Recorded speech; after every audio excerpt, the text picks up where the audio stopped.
Hello everyone, and in today's video we will go through the Naval Ravikant's life formula. It's a formula that covers multiple areas of a human life, but we will focus on mostly the wealth section since we are, after all, a finance-focused channel. According to Naval Ravikant, which if you don't know is a billionaire investor and entrepreneur, happiness, which is the output of life, is driven by three main inputs.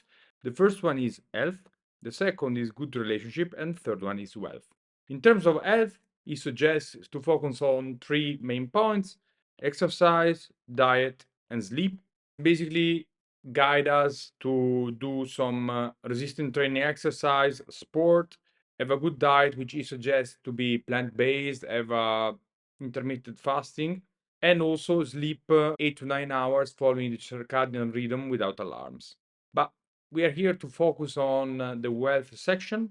Here, for him, the wealth is defined as income plus portfolio value times investment return.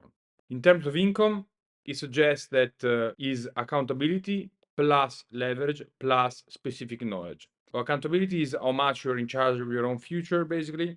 Leverage, very interesting. You have a form of capital, code, and people. Also, there is IP, so intellectual property slash brand. And in terms of the highest ones are definitely code and IP, because if you think about it, people require permission and people also need to eat and sleep. Capital need permission, but capital works also during the night without the need of sleeping or eating. But IP, brands, we can also put media here, and code do not really need permission and they can work all the time once you created them. So the best probably to focus on are code and IP, brand, media. In terms of specific knowledge is what you need to focus on when developing your skills, which are not easily replicatable and that solve issues, solve problems at scale.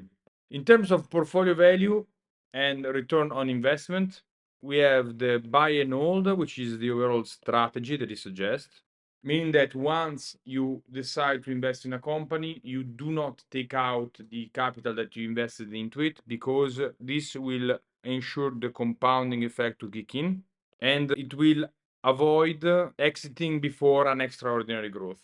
In terms of valuation, he suggests to enter at an attractive valuation in terms of fundamentals, because entering into a company that has good prospects at a good valuation, it will limit the probability of receiving a permanent impairment of capital, therefore losing forever the money that we invested in the company.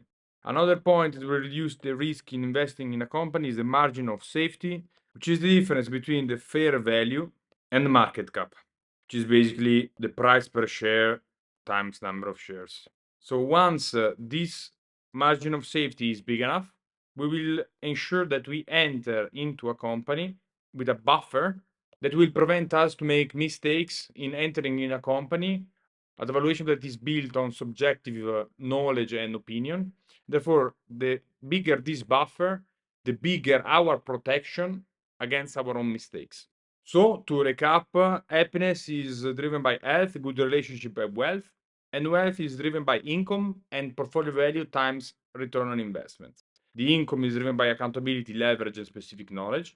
And return on investment is driven by buy and hold, valuation, and margin of safety.